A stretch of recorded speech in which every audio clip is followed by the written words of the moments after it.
Olá, sejam todos muito bem-vindos e todas muito bem-vindas a mais uma aula do nosso curso Manual da Advocacia. Retomando um pouco do que a gente já falou, falamos aqui sobre as áreas de atuação, a importância da escolha do nicho, falamos sobre os pontos de começo, pontos de atenção, algumas dúvidas comuns dos profissionais. Temos algumas dicas importantes, não só para o início de carreira, mas também para qualquer tipo de momento profissional de um advogado ou de uma advogada. Falamos também sobre como um advogado associado se destacar no mercado. E hoje nós vamos falar sobre um ponto muito importante, que gera bastante dúvidas, talvez um dos pontos mais controvertidos, que gera o maior frio na barriga de todos os profissionais, que é: quero abrir meu próprio escritório, e agora? O que eu faço? O que eu tenho que levar em consideração? Qual que é o momento? O que eu tenho que pensar para poder tomar esse tipo de ação e de decisão? Primeira pergunta que surge muito frequentemente é: Luciano, eu devo abrir meu escritório físico ou digital? O que você recomenda? E a resposta, mais uma vez, depende. Depende de uma série de fatores. A grande verdade é que, para essa resposta, é necessário um planejamento muito detalhado a ser feito pelo profissional ou pela profissional para chegar nesse tipo de solução. O primeiro deles é saber: quero abrir meu escritório físico. Para isso, é necessário alguns pontos de atenção e planejamento. São eles: quanto custará a minha estrutura? Porque para abrir um escritório físico é necessário a gente fazer uma adaptação em reforma, fazer uma adaptação em decoração, aquisição de bens materiais como mesas, cadeiras, equipamentos de computador, equipamentos de decoração, ar-condicionados, parte de iluminação adequada para um escritório de advocacia, porque trabalha-se muito com computador e tudo mais, então nós temos que ter uma iluminação adequada, e isso exige reparos e adaptação, geralmente numa estrutura. Então, mensurar quanto será o custo disso tudo, um custo de reforma, um custo de aquisição de todos esses bens materiais para dar início à estrutura e colocar de pé um escritório. Então, feito essa análise de custo, a primeira pergunta que o profissional deverá responder é: tenho esse valor disponível hoje para estar investindo nesse tipo de estrutura física? O ideal aqui, a gente sempre reforça, que não é o profissional, então, aqui adquirir uma dívida para poder colocar essa estrutura física de pé, porque a gente já começa no negativo, e isso não é um bom cenário. Além desse tipo de raciocínio mais importante até mesmo do que o custo da própria estrutura para colocar ela em funcionamento, é o custo fixo de manutenção disso tudo. Então, hoje, um escritório ele tem diversos custos fixos, são eles: energia, telefonia e internet, custos, por exemplo, de uma pessoa que vai ficar na recepção, uma secretária, um secretário, além de vários outros custos, custo de licença de serviços, seja de pacote Office, licença de Windows, por exemplo, limpeza, tem que ser feita uma limpeza periódica, isso entra como custo fixo. Ou seja, tudo aquilo que é um conjunto de fatores que entram num custo fixo de um escritório. E esse valor ele tem que ser calculado pelo profissional a fim de equilibrar a receita. E já nós vamos falar mais sobre isso. Mas a ideia é que ou o profissional tem uma receita equilibrada com o custo, que isso chegue a zero, é o plano ideal, e se ele não tem isso, realmente é um escritório do ponto zero, ou seja, não tem arrecadação, não tem receita. Estou montando uma estrutura para ir atrás disso. O ideal é que tenha-se ao menos 12 meses de caixa do custo mensal de um escritório. Como assim? Exemplo, feito toda essa planilha, toda essa análise, essa previsão de custos mensais, chega-se no valor: quanto custa para o meu escritório funcionar mensalmente? 1.000, 2, 3, 4 mil reais? Ok, meu escritório custa 4 mil para todos os meses ele estar em funcionamento. O ideal, pelo menos nesse início, é que o profissional tenha um fluxo de reserva, um fundo de reserva que mantenha esse custo ao menos por 12 meses. Então, se o teu escritório tem um custo fixo de 4 mil reais, o ideal é que, além do valor para você pagar toda a estrutura, aquisição de equipamentos, bens materiais, toda a parte de reforma e adaptação do escritório, você tenha 12 vezes 4, 48 mil reais ali de fundo de reserva para, no pior cenário, o escritório conseguir se manter durante esses 12 meses com essa despesa mensal que ele tem. Isso faz com que você não tenha um resultado negativo logo de cara. Então, você tem um fundo de reserva para queimar, enquanto você estrutura, coloca a operação de pé, faz a prospecção e inicia a primeira arrecadação de honorários e de funcionamento do escritório. É muito normal e comum e é recomendável que escritórios que já estão em operação e têm receita, estão no azul, eles tenham ao menos 6 meses de fundo de reserva para operação. Até mesmo porque muitas coisas podem acontecer. A advocacia trabalha com vendas. Vendas é algo incerto, volátil, muda. Então, nós podemos ter mês com um ótimo faturamento, já outro mês com faturamento péssimo ou zerado. Isso pode acontecer, porque depende de condições mercadológicas. Fatos incertos de força maior também acontecem. Não existe uma prova melhor do que isso, do que a pandemia. Não era algo esperado, mas muitos escritórios simplesmente tiveram receitas reduzidas a zero ou uma receita drasticamente abalada por conta da pandemia. E aí, mais do que nunca, entrou a importância de ter um fundo de reserva adequado. Porém, para um escritório que está começando do zero, zero em receita, zero em tudo, o ideal é que tenha-se ao menos 12 meses de fundo de reserva pronto para ser queimado enquanto há esse período de estruturação. Então, a resposta dessa pergunta, se eu abro meu escritório físico ou digital, ela vai depender da análise desses pontos. Tem o valor de custo de adaptação, tem o valor de fluxo do custo mensal do meu escritório de pelo menos 12 meses. O ideal é que a resposta para as duas perguntas seja sim. Aí sim, talvez seria o momento do escritório físico. E isso se já o profissional sentir uma condição mercadológica adequada para prospectar, para aumentar a receita, se essa estrutura física de fato vai trazer uma melhoria de posicionamento de mercado, uma melhoria de arrecadação, aumento de recepção de clientes, um agregado, né, um aumento no valor cobrado como honorários, porque uma coisa é um profissional que não tem uma sede física, já com a sede física os honorários podem ser majorados. Então, essas perguntas devem ser respondidas mediante essa análise muito criteriosa e muito importante, porque eu vejo constantemente nas consultorias que eu presto para escritórios, para outros profissionais, que inexiste esse tipo de planejamento. E o que muitas vezes ocorre é que o faturamento esperado não é adequado, muitas vezes o custo ele ultrapassa a receita recebida pelo escritório e a gente está sempre trabalhando no vermelho. A consequência disso tudo, em um curto espaço de tempo ou no médio para curto prazo, o escritório acaba quebrando, porque ele não tem um equilíbrio de receita, ele já começa sempre no vermelho, ele pode até crescer, mas o crescimento não é suficiente para abater aquele rombo desde o início.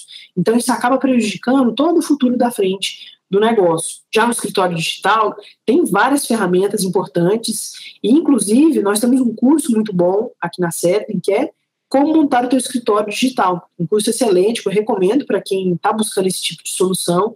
Ele tem um enxugamento de custos muito grande. Então, geralmente, o escritório digital, você não vai ter uma sede física, não tem necessidade de aquisição de equipamentos, porque, em regra, o profissional já tem esse tipo de equipamento para trabalho dentro da residência, ali no ambiente comum de trabalho.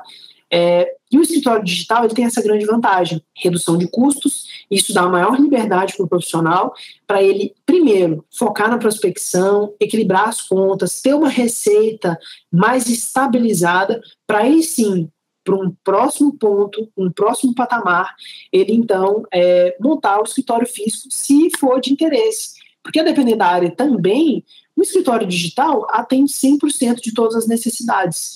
Então, eu conheço diversos escritórios hoje que são bem colocados no mercado e não têm necessidade de ter uma sede física, porque o serviço é 100% executado de forma remota. E, inclusive, o digital te permite ter essa abrangência a nível nacional e internacional. Então, hoje, não existe fronteiras para prospecção de clientes. A pandemia, apesar dos pesares, muito triste, toda aquela situação, ela trouxe algo de novo para o mercado, ela implementou de uma vez por todas a normalidade, por exemplo, de uma reunião virtual.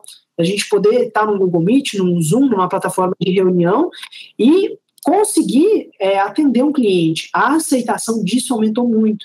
Então, hoje, nós podemos avançar, inclusive na advocacia, que é, em regra, um setor conservador, para a digitalização de tudo. Então, hoje nós podemos resolver uma videochamada, nós podemos resolver por um WhatsApp, por uma troca de e-mail, sem a necessidade de uma reunião presencial. Então, o escritório digital hoje trouxe muitas vantagens. Enxugamento de custos, você pode ter equipe em home office. Então, essa equipe em home office ela não vai te gastar custo de energia, internet, equipamento, muitas vezes é trabalhado com equipamento da própria pessoa.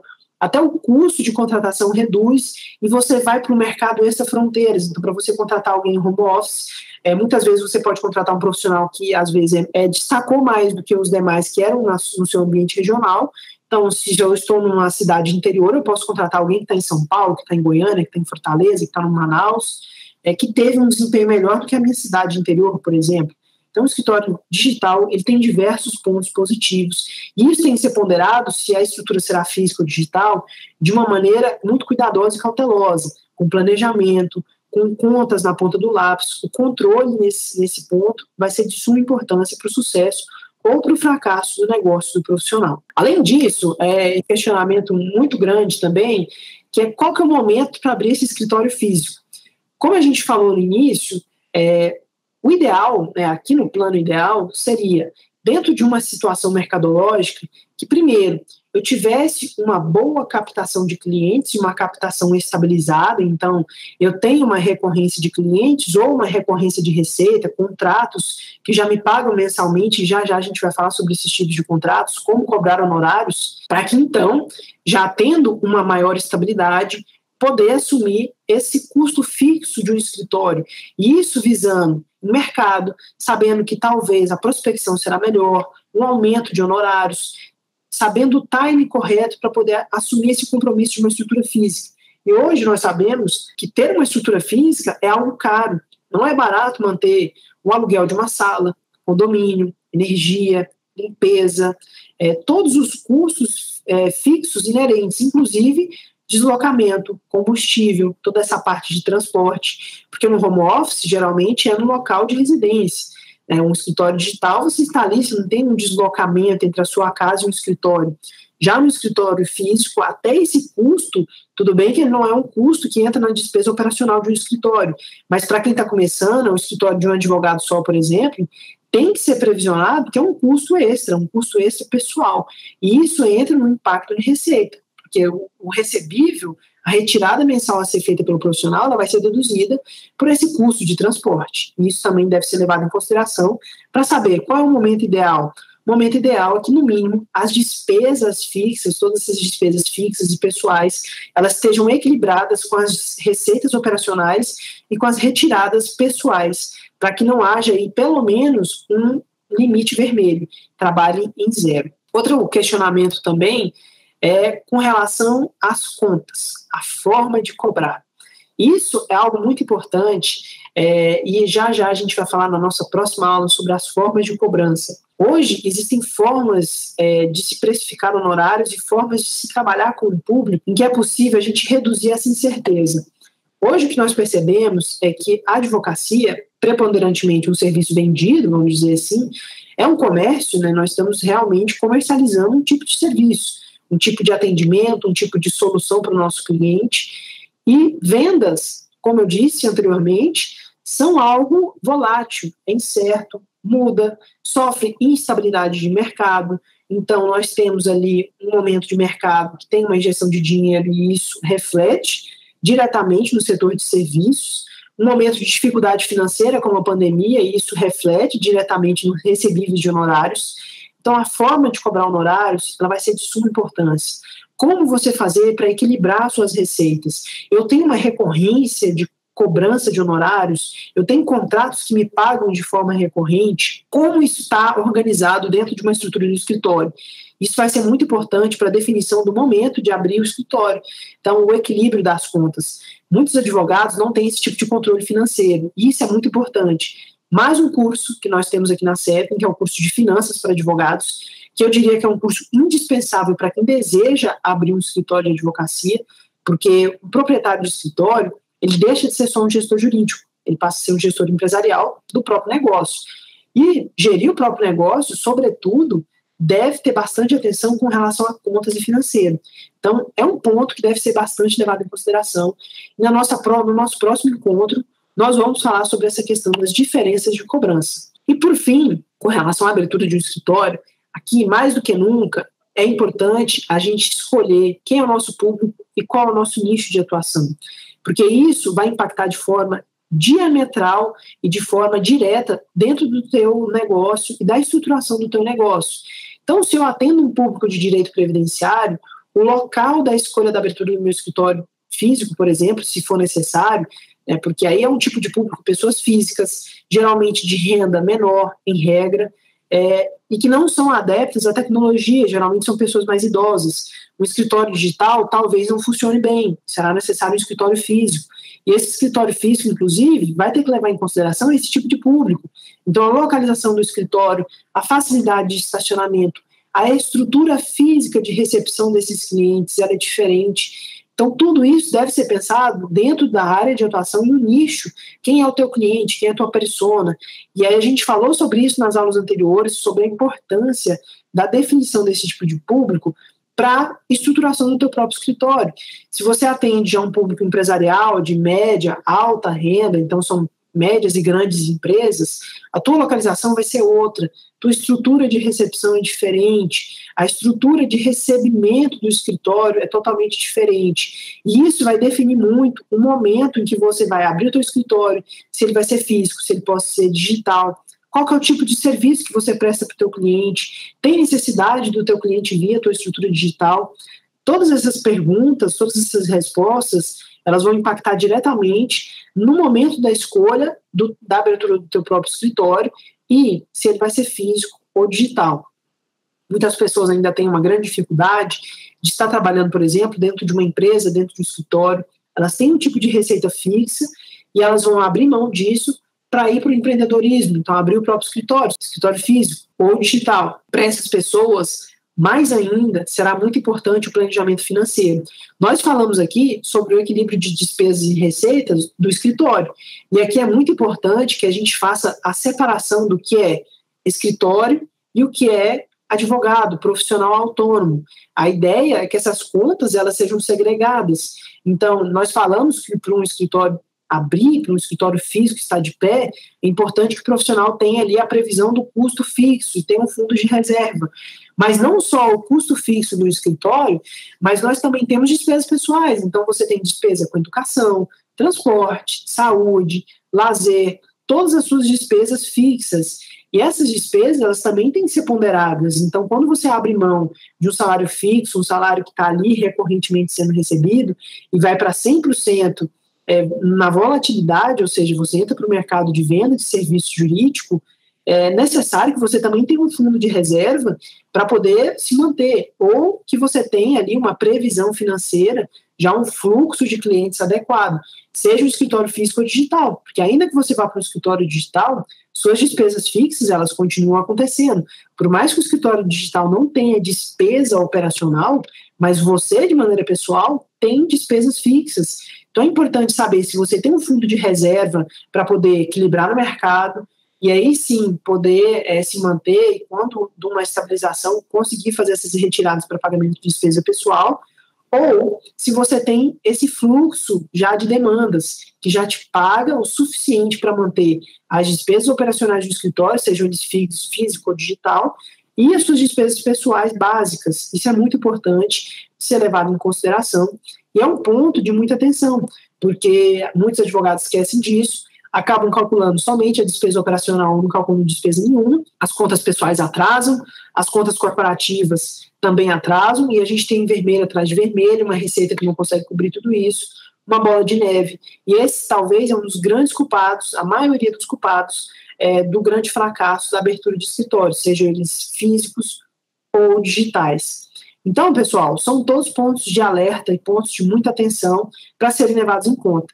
E um detalhe interessante também de pensar é sobre o momento de transição a ser feito. Então, se hoje eu estou numa empresa ou no escritório, seja advocacia ou não, e eu pretendo empreender, será que é possível eu conciliar essa minha atividade dentro do escritório de uma empresa com a prospecção, com a minha estabilização no mercado?